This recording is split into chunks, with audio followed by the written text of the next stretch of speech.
Hola a todos, bienvenidos a Elemental. Mi nombre es Pedro y estoy acá con Santiago. Hola, hola. Y el libro esta semana es El elemento de... Nuestro amigo Ken Robinson. Ken Robinson, para que ustedes sepan, es uno de los educadores más famosos, particularmente de Inglaterra, del Reino Unido. Sir Ken Robinson, quien además se hizo extremadamente famoso no solamente por este libro, sino por las primeras charlas TED que se hicieron. Cuando recién se lanzaron el proyecto TED en general, se lanzó una charla de él que hablaba sobre la creatividad y las escuelas y los colegios. Sí. Y cómo la creatividad en los colegios y en las escuelas, que es algo que hoy día vamos a revisar, no se empuja tanto. O sea, el nombre de la charla literalmente es como la pregunta de ¿los colegios matan la creatividad? Entonces, con esa charla, que fue creo que hasta el día de hoy es de las charlas más vistas de la historia de TED, con cientos de millones de reproducciones, él se volvió uno de los comunicadores relacionados con la educación más famosos. Sí. Y ha tenido ciertos puestos en algunos como ministerios o similares allá en Inglaterra. Falleció hace un par de años. Pero hace un par de años falleció, lo cual es una gran pérdida para todos nosotros. Y básicamente como que lo recordamos ahora que ya no sigue activo, particularmente por sus libros, y las secuelas que vienen de y las charlas que hizo en su minuto. Sí, o sea, sin ir más lejos, esa charla yo la vi en la universidad y fue literalmente un antes y un después en mi vida. Fue uno de esos momentos donde yo estaba estudiando una carrera, estaba en el proceso de especialización y fue realmente un momento de reenamoramiento del aprendizaje, de ir más allá de tu carrera, de encontrar todas estas cosas, porque acá él habla mucho de creatividad en un sentido muy, muy amplio, que creo que está muy menospreciado fuera de los círculos que comparten la filosofía de Ken Robinson, porque siempre se habla de creatividad como un sinónimo del arte. Y acá él habla de ir mucho más allá, sino la creatividad como una característica inherente al ser humano. Sí. Que somos una especie creativa. Lo que me gusta mucho de este libro es que parte dando muy buenos ejemplos para mostrarte cómo la creatividad hoy en los colegios no es bien valorada. Y ejemplos muy buenos, por ejemplo, el creador de Los Simpson, Matt Groening, una persona que cuando tú la veías en el colegio, tú la veías haciendo dibujo, haciendo pequeños como comentarios, haciendo burlas de los profesores, y uno lo mira y dice, mira, este alumno no va a llegar lejos en la vida, no va a lograr nada. Y nadie fue capaz, mientras él estaba en el colegio, de identificar que teníamos a una persona extraordinaria. O, por ejemplo, la creadora de un musical que se llama Cats, que también tenía el mismo problema. No se podía quedar quieta en clase. Se movía, bailaba, hacía cuestiones. Y todos los profesores miraban esto y decían, mira, estoy ante una persona que claramente no tiene aptitudes para ser exitosa en la vida.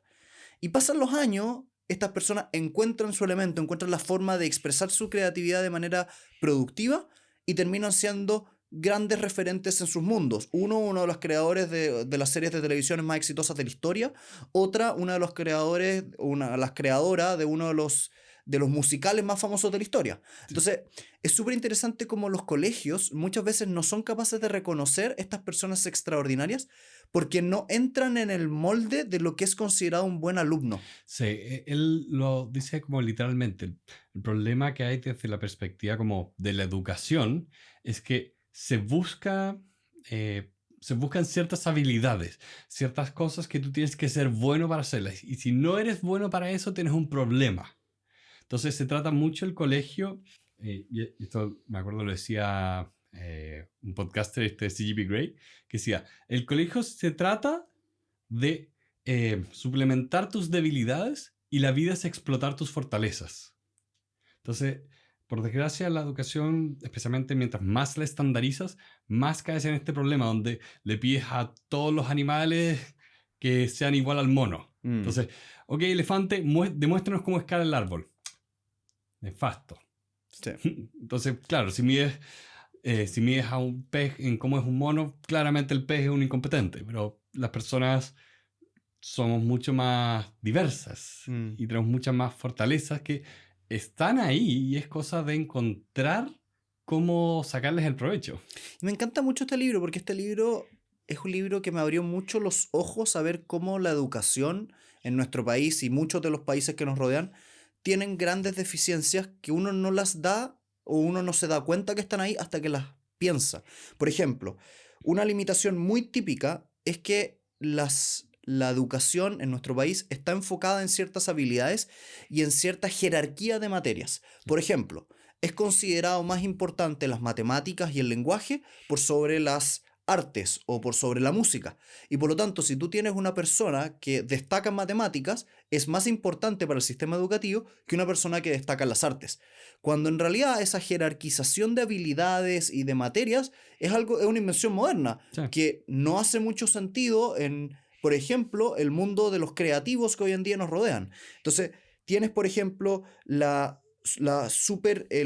enfoque obsesivo en ciertos tipos de evaluaciones, sí, donde la evaluación de las alternativas, la pregunta con 5 alternativas o el verdadero y falso, que son unas metodologías muy anticuadas y medias estandarizadas de medir la inteligencia, que no captan bien ciertos tipos de inteligencia distintos. Una persona que se expresa a través de la danza no te va a responder muy bien una pregunta de alternativas. Una persona que piensa, por ejemplo, muy matemáticamente, puede que le vaya muy bien, lo cual no es un indicador o no es un predictor absoluto de cómo le va a ir en la vida. sí. Entonces, tienes a personas cuyas habilidades han sido consideradas jerárquicamente inferiores en el colegio, que son increíblemente exitosas en la vida porque fueron capaces de decir, esta inteligencia que a mí me dijeron desde pequeño que no era importante, sí lo es. Claro. Yo pienso, por ejemplo, cómo nosotros teníamos, no sé, ramos en el colegio que también se miraban a menos, que se llamaba como tecnología. Eh, y claro, ese es el tipo de espacio que yo pienso que incluso una persona que tiene aptitudes matemáticas podría encontrar mucho valor si es que, no sé, la acercas a las cosas como entretenidas, prácticas de lo que son las ingenierías. O sea, por eso me gusta acá de nuevo la forma de hablar de creatividad del autor, de esta capacidad de generar ideas y hacerlas realidad, porque uno de los canales de YouTube que más me encanta es Smarter Every Day. Y claro, uno piensa como, ya, ¿qué tan creativo un ingeniero? Un gallo armó en su casa un cañón supersónico y después te mostraba cómo lo armaba y hacía toda una serie de experimentos. Y eso es un tipo de pensamiento que es inherentemente creativo, pero que, claro, se escapa en este molde social. Mm. Lo que hay que hacer en el fondo es que hay que reconocer que la educación tradicional, entendida como hace 50 años, ya no existe y que hay dos grandes fuerzas que impulsan ese cambio. Primero, la llegada a la tecnología. No podemos seguir haciendo que nuestros niños sean analfabetos digitales. Hay que empezar a enseñarles el lenguaje de las máquinas. Segundo, la demografía. Va a haber muchas más personas profesionales cuando seamos egresados de los colegios, cuando nuestros hijos salgan de los colegios. Y esas dos cosas nos van a llevar que ciertas como ideas que asumimos que las personas tienen que seguir ya no son ciertas. Por ejemplo, que una persona que era buena para las matemáticas tiene que terminar siendo un ingeniero y solamente dedicarse a ser ingeniero. Cuando hoy en día, por ejemplo, una de las cosas que pueden pasar y que es uno de los grandes como impulsores del cambio, es que una persona puede tener más de una sola función. Puede tener más de un trabajo, puede ir variando, puede ir cambiando de uno a Sí. otro trabajo. A mí me encanta, porque lo encuentro tan notable, este fenómeno que se habla mucho de que todos los músicos también son matemáticos. Sí. Bueno, y él un poco, para ir como definiendo por qué este libro se llama El Elemento, él pone como casi que un antídoto a esta inercia de la educación pública, o incluso universitaria. Ok, tú tienes que encontrar tu elemento, esa cosa que tú acá tienes una capacidad y una vocación, y las condiciones son la actitud y la oportunidad. Es como este momento mágico donde todo confluye para que estés haciendo algo que te gusta, que eres bueno y que también estás en el momento adecuado y apropiado para que eso también se reconozca. O sea, yo encuentro que en la vida todos tenemos que tener ese momento donde decimos estoy en mi elemento, entendido como ese punto donde tú estás haciendo algo que te gusta, pero que a la vez eres bueno y tienes aptitudes para ello y que el Sí. resto lo puede reconocer. Y le agregaría un tercer elemento al elemento que no incluye el autor, pero que creo que es muy importante. Yo creo que todos además deberíamos incluir algo que nos gusta, algo que somos buenos y de ojalá algo que nos dé para vivir. Si tú logras encontrar esa triada mágica, vas a estar viviendo literalmente al máximo tus potencialidades. No recuerdo la palabra, pero estoy seguro que hay como una palabra japonesa que significa todo eso. Ikigai. Muy bien. Eso. Pero efectivamente, o sea, él acá habla un poco del elemento fuera de esa dimensión económica, porque dice que el elemento puede existir fuera de lo que tú haces para vivir. Ujú. Pero igual estoy de acuerdo contigo en el hecho de que sí, si es que tú logras vivir como de este elemento, mejor todavía. Sí, al final del día, las personas cuando se enfrentan a esas cosas que les gustan y para las cuales son buenas, requieren además dos cosas. Tener la actitud positiva, muchas veces no estamos en el ángulo mental para mirar eso. Y segundo, es la oportunidad, que lamentablemente a veces no depende tanto de Sí, nosotros, tal vez a veces depende de los contextos. Y esto también es importante porque tendemos a olvidar la importancia del contexto.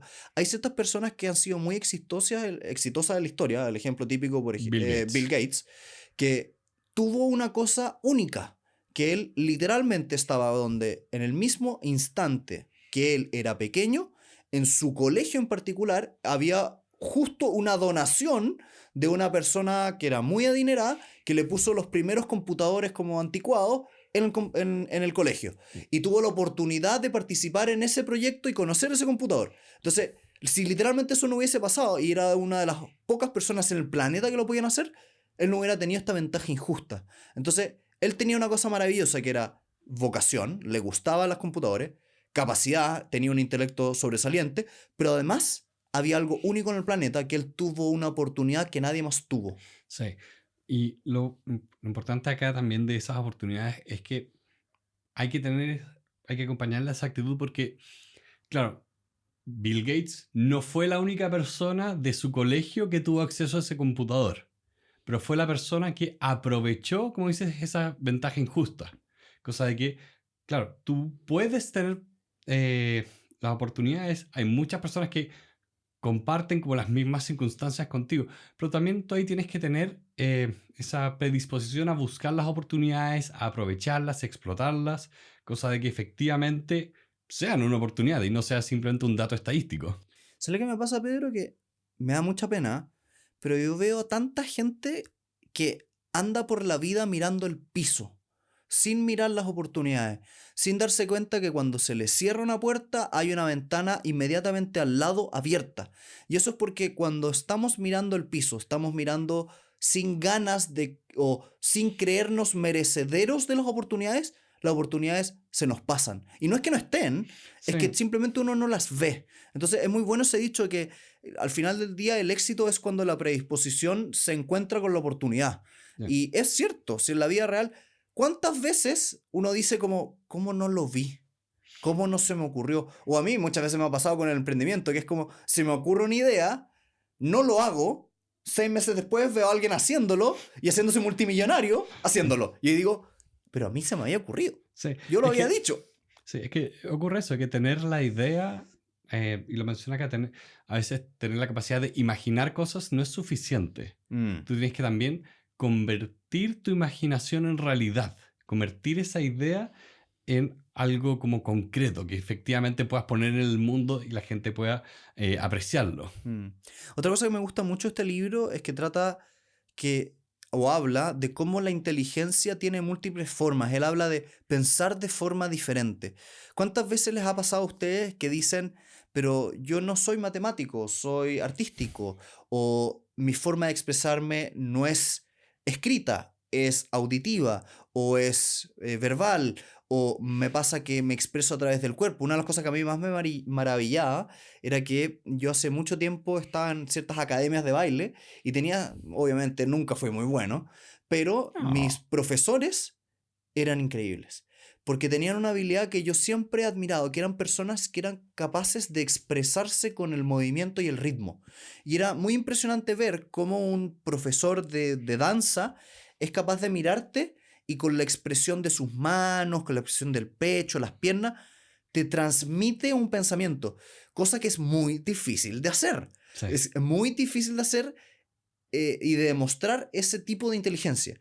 Y lo limitante está en que todos este tipo de individuos se han enfrentado al constante molde donde los han intentado medir con pruebas que no pueden responder con este tipo de lenguaje.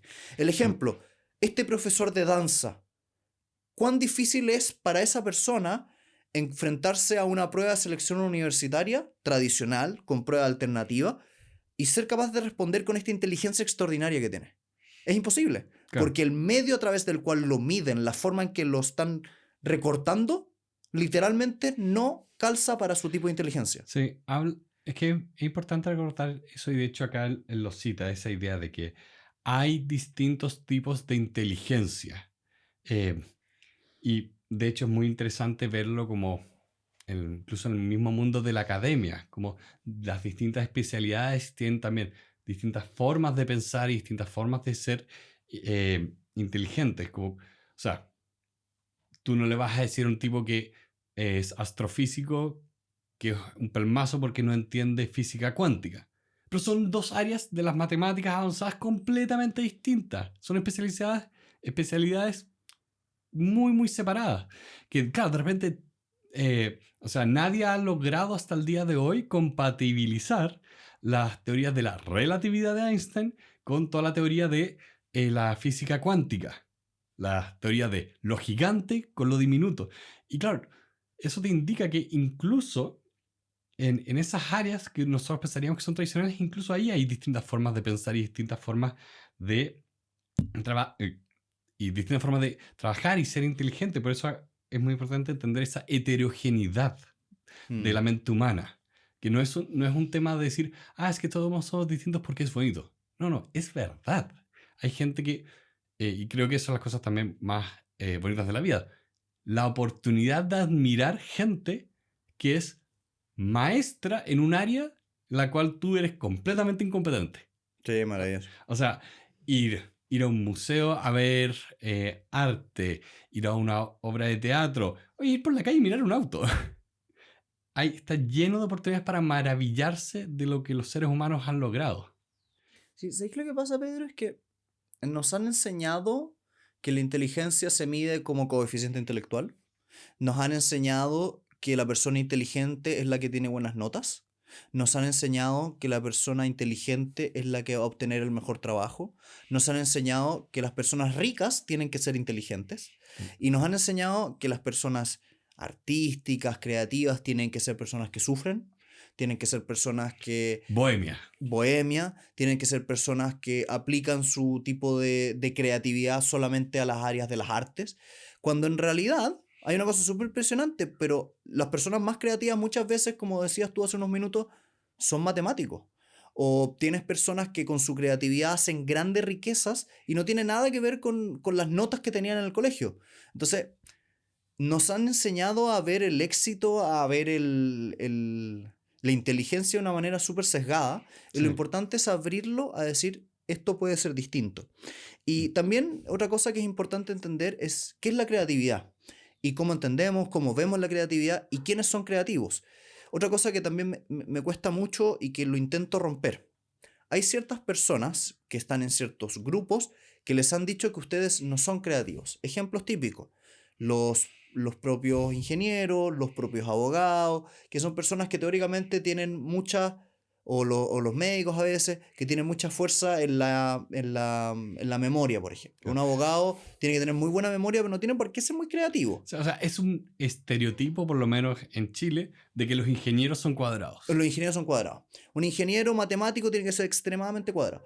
Cuando en la realidad, uno, tenemos que entender que todos somos súper creativos. Dos, que la creatividad al final del día es tomar la imaginación y aplicarla. Y tres, que las personas más creativas muchas veces son las que son capaces de encontrar un punto de conexión en cosas que estaban totalmente desconectadas antes de ellos, en áreas que suelen ser súper rígidas. Sí. Entonces el ejemplo que a mí me encanta son estos matemáticos, como tú decías, que son músicos y que son capaces a través de hacer ciertas observaciones, de crear literalmente cosas que antes eran totalmente imposibles. Sí. O sea, yo pienso, bueno, porque la vi hace relativamente poco, la película del Big Short, la persona que se dio cuenta de que todos los bonos inmobiliarios que estaban circulando estaban llenos de mal crédito. O sea, esa es una persona que yo pensaría como creativa, porque hizo la conexión que nadie más había hecho. Y se atrevió a pensar distinto, porque todos decían como, ya, pero el mercado inmobiliario no cae, no quiebra. Nadie se... Y de hecho todos se reían de él cuando él iba a los bancos y decía como, creen en el instrumento financiero porque yo creo que todo esto va a caer. Y ahí tienes un momento de pura inteligencia, de hacer la conexión que nadie más hizo, de atreverse a pensar distinto y tomar acciones. A mí otra cosa que me gusta harto y conversando, nosotros hemos hablado harto de la creatividad y los invitamos a escuchar un podcast de unos amigos nuestros que se llaman Conexión Creativa, literalmente hablan de creatividad. Santiago estuvo ahí. Y yo estuve ahí, los invito, escúchenlo, muy bueno. Y ellos hablan harto de la creatividad y hay un elemento que se toca acá en el libro que siempre se olvida, que es que para ser creativo muchas veces hay que utilizar la memoria. Miren qué curioso lo que estoy diciendo, pero al final del día la creatividad es tomar cosas, juntarlas, que nunca han sido unidas antes, y hacer algo nuevo a través de lo existente. Muchas veces la persona creativa es alguien que, como se dice, se para sobre los hombros de gigantes y toma dos ideas totalmente no conectas y las junta. Y para hacer eso de manera fluida, muchas veces la memoria es una de las herramientas más potentes para el creativo. Y la memoria no tiene por qué ser solamente física en tu cerebro, sino también puede ser digital. Entonces, hay dos formas de tener creatividad literalmente aplicando con tu memoria y conectando dos cosas que no estaban conectadas antes. Uno, acordándote de dos cosas totalmente distintas y trabajando tu memoria. O dos, teniendo un sistema digital donde tú eres capaz de almacenar muchas ideas diferentes y encontrarlas juntas en tu sistema digital o en este como segundo cerebro. Sí. Mira que ahora justo estoy leyendo el libro de Lego Serious Play, que es una metodología de innovación del Lego. Y hay unas cosas que hablan del proceso, era que tú en todo grupo tienes que primero ser capaz de, como decías, activar la memoria. En este caso es, todas las personas saben algo, tenemos que concretizarlo y convertirlo en algo que tengamos al frente para que podamos trabajarlo. Y después empieza la generación de ideas y romper los modelos mentales que estamos usando, cosa de encontrar nuevas conexiones y nuevas ideas. Es realmente, y también lo pone acá, como es un proceso. La creatividad también es un proceso. Y es una cosa que también me llamó mucho la atención releyendo el libro, pensando en todo lo que yo estudié de innovación y diseño. Como tú empiezas a entender de que hay un paso a paso que tú puedes seguir que te ayuda finalmente a pensar de forma más clara para generar ideas nuevas. No es mágico. Al final del día, lo que pasa con la creatividad es que está tan romantizada. Por ejemplo, Es que ese es el tema. uno de los elementos que me gusta harto, que no se toca tanto en este libro, pero que el otro día lo pensaba, era que está el mito del creativo con una página en blanco. Del creativo que se enfrenta a un lienzo en blanco y desde la imaginación pura es capaz de crear una obra mágica. Y en realidad, muchas veces los creativos no son personas que parten con una hoja en blanco, sino que parten desde haber visto muchas obras que les interesan, de haber leído libros que les gustan, de haber tenido conversaciones relevantes, de haber hablado con mentores que los ayudaron. Entonces, en realidad, el creativo, el músico, el cantante, el escritor, el matemático, el abogado, parte desde un bagaje. Sí. Entonces la hoja no está en blanco. Sí, de hecho, lo vi hace poco de nuevo, este video de Tarantino, pero que está editado para finalmente ser como... son solo cortes de entrevistas o personas hablando de Tarantino y arma como un ensayo.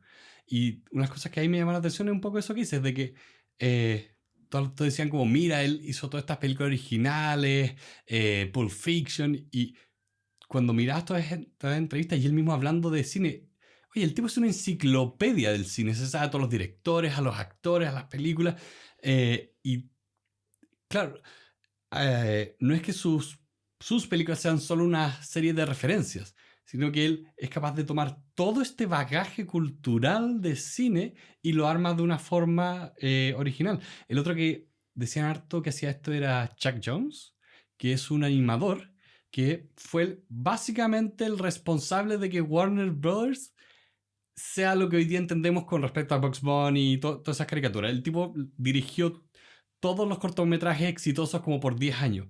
Y él siempre decía como, gente, salgan al mundo, lean. La inspiración está allá afuera. Y Escuchen eso podcast. claro. Pero pasa eso. Es muy útil traer todo este conocimiento. Es que, ¿sabéis lo que encuentro maravilloso, Pedro? Es que yo creo que la palabra mágica aquí es tribu.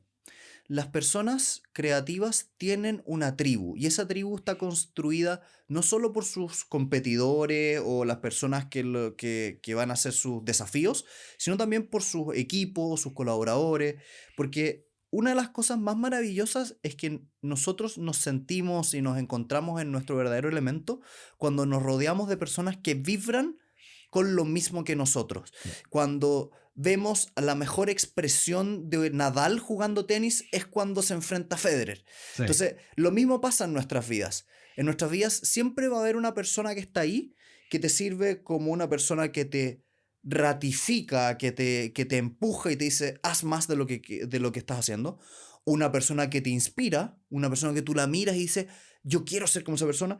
O alguna persona que es como una especie que hace como una especie de sinergia contigo, que es tu equipo, que te hace ir más allá. Porque no hay nada más bonito que tener en tu equipo una persona que te maravilla y que tiene esa habilidad que tú no tienes y que te empuja a hacer más. Sí. Y yo lo veo en nuestro podcast, o sea, nosotros estamos haciendo aquí un trabajo que hemos hecho, no sé, años, y que literalmente le faltaba una cierta alquimia. Y trajimos un equipo, los invitamos, véanlo, se llaman JP Producciones, son muy buenos. Y ellos trajeron una alquimia a este programa distinto y que ha logrado en un poco tiempo ser parte de nuestra tribu. Entonces, todos los que nos están escuchando hoy día nos gustaría que fueran parte de nuestra tribu, nuestros elementales. Siempre he querido llamar a nuestra audiencia los elementales. Siempre que dices eso pienso en World of Warcraft. No sé por qué piensas en eso, pero no importa. Esa parte la vamos a editar. No. Nuestros queridos amigos, los elementales.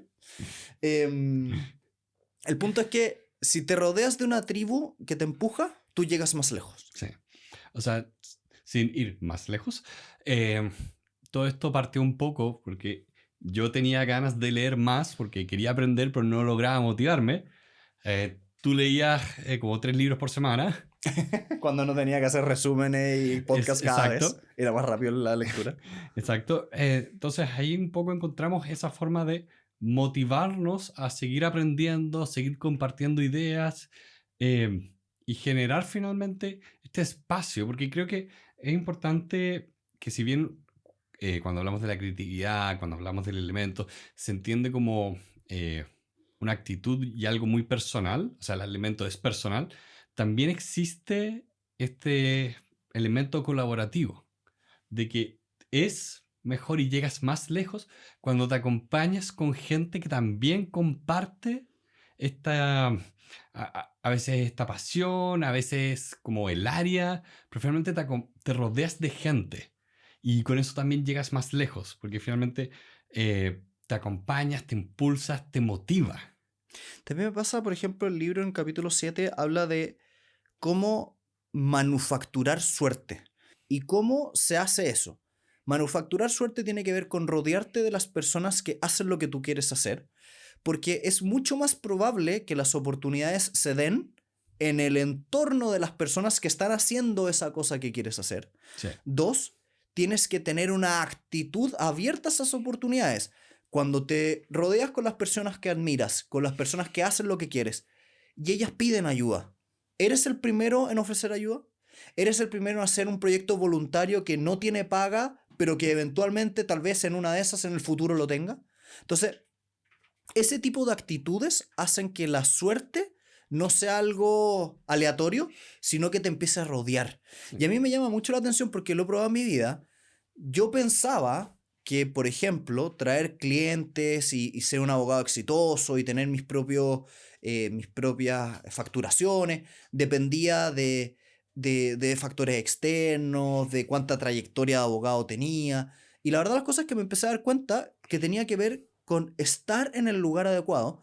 Y estar en el lugar adecuado es mucho más fácil de lo que uno cree. Sí. Depende exclusivamente de, literalmente, identificar a dónde quieres ir y tocar el timbre. A mí me llama mucho... Pero es que también te diría, no es solo un tema de estar en el lugar adecuado, es estar en el lugar adecuado con la actitud adecuada. Porque tú puedes ser la persona como fatalista, que finalmente cae en lo que hemos visto muchas veces, la profecía autocumplida. Y saboteas tus propias oportunidades en lugar de crear Pero esa ahí suerte. déjame complementar la idea.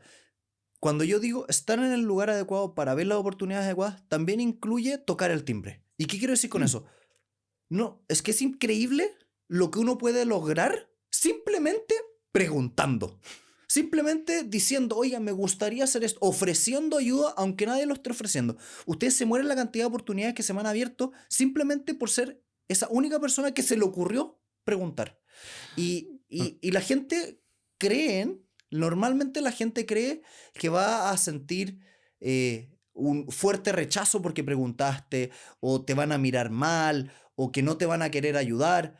Y en la vida real es tan poca la gente que pide ayuda, que se atreva a preguntar, que normalmente la respuesta es súper positiva. A mí me pasa una cosa bien loca, pero muy habitualmente cuando ofrezco algo que nadie me había pedido o preguntado, me dicen que sí, porque me dicen, nunca nadie me había Mm. preguntado, qué rico. Sí. Entonces, la invitación siempre es, atrévete a hacer eso que nadie hizo. Si nos están viendo acá en las redes sociales, mándenle un mensaje a alguien, toquen el timbre, pregunten, vayan. Si les gusta la empresa, vayan y mándenle un mail al dueño. Y no le manden el mail a la secretaria, a la persona de más abajo. Mándenle el mail al de más arriba. Y aunque no lo crean, más de una vez les van a responder. Es eso tan curioso de que asumimos que las cosas no van a funcionar, entonces no tratamos. Y porque nadie trata, baja la competencia. Creo que era Woody Allen que decía como el gran secreto de este oficio, refiriéndose al mundo del cine, es aparecer en la puerta. Sí, sí, totalmente. Porque yo de verdad creo que también es un tema de actitud, de romper un poco con esta negatividad, esta preconcepción de que nada va a funcionar y salir y crear esas oportunidades que, bueno, puede que no estén, puede que no vayan a resultar, pero es el tema de, oye, no vas a pescar nada si es que nunca tiras un anzuelo. Exacto. Entonces, Qué buena analogía, me gusta mucho. Es imposible pescar nada si es que no tiras un anzuelo. ¿sí? O la que a mí, la que me encanta, la probabilidad de fallar si no lo intentas es de un 100%. Exacto. Yo pienso, recuerdo cuando estaba buscando trabajo, que ese era el tema, y por eso la recomendación a todas las personas que buscan trabajo es, oye, lanza currículums y postulaciones, porque nunca sabes cuál es la que te van a decir que sí. Y de repente la que menos esperaba es como, me abrieron las puertas, genial. Y hay veces también que uno necesita ayuda y la palabra mentor es clave.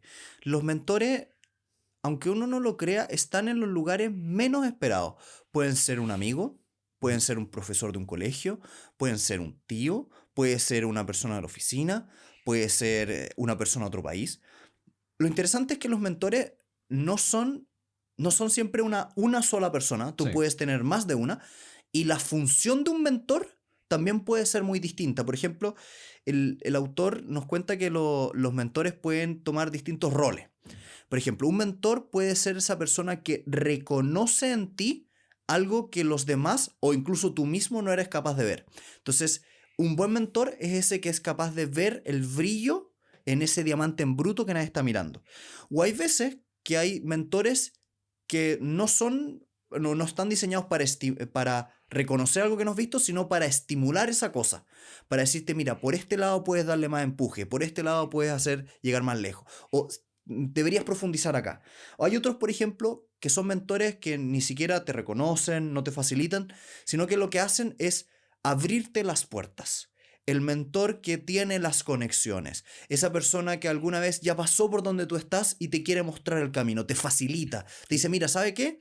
Llama a esta persona y dile que vienes de mi parte. O incluso, y esto me encanta, que tiene un nombre divertido, que no son ni siquiera mentores, sino que son tus tormentores, personas que te atormentan. Son esa persona que te exige, sí. que te aprieta un poquito más. Y todos lo hemos tenido, ese jefe que era súper pesado, te pedía más, te retaba, te exigía, te hacía quedarte hasta tarde, pero cuando uno lo mira, años después dice, en ese minuto, esa persona era lo que yo necesitaba para llegar a la meta. Sí. A veces uno necesita esa presión. Que es curioso, justo estaba viendo mucho como análisis de cuál es como el mundo actual de productores y escritores de series de televisión. Porque hablaron una cosa muy curiosa de que antes tú tenías la sala de escritores y esa sala de escritores finalmente era como una pequeña incubadora de talento. Porque tenías, claro, las personas que llevan más años de experiencia y las personas nuevas, todas trabajando en la misma sala. Entonces, todos estos escritores aprendían los unos de los otros y después se iban a trabajar a otros programas. Y como ese modelo está un poco en crisis hoy en día, que se están produciendo tantas series tan cortas y no se están construyendo salas de escritores. Y como hay ciertas personas que van un poco en contra de eso, y una es el creador de Rick and Morty, Dan Harmon, que él dice que se va preocupado como de defender un poco la sala de escritor, porque es como una sala de clases también. Y de hecho, varias gente que ha trabajado con Harmon antes, hoy en día están produciendo series de televisión como Star Trek. Ya. El escritor principal del showrunner de Star Trek, la última, alumno de Harmon. Ya. Entonces, es impresionante como, claro, incluso cuando tú piensas que, pero esta gente son mis pares. No, incluso con tus pares puede que alguien sepa más de algo y que tú puedas aprender y sea una oportunidad.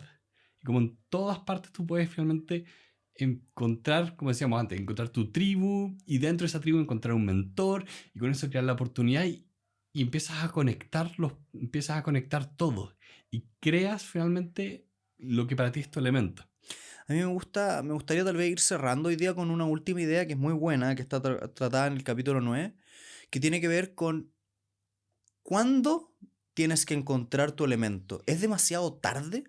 Y creo que tiene mucho que ver con una frase que hemos trabajado antes en este mismo podcast, que los sueños a lo largo de los años van cambiando. Si no cambiaran, como decíamos muchas veces, todos seríamos bomberos y astronautas. Entonces, la lógica es, nunca es demasiado tarde para encontrar tu elemento y tu elemento puede ir cambiando a lo largo de tu vida. Y eso lo quiero decir como hablando de algunos amigos cercanos nuestros, o sea, personas que partieron estudiando una cierta carrera, se cambiaron, después encontraron la fortuna en un determinado lugar y después decidieron que no tenían que seguir por ese camino.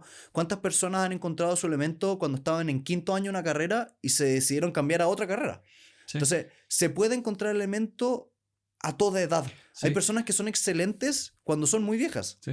O incluso lo que hablábamos antes, de que el elemento puede existir fuera de tu trabajo. Tú puedes trabajar en algo que paga las cuentas, pero te apasiona y te mueve algo completamente distinto. Y puedes encontrar ese equilibrio en tu vida. Creo que eso es también lo bonito de la vida en sí, de no hay un set de reglas que te dice que esta es la forma correcta de vivir y si tú te sales, disculpa, lo hiciste mal.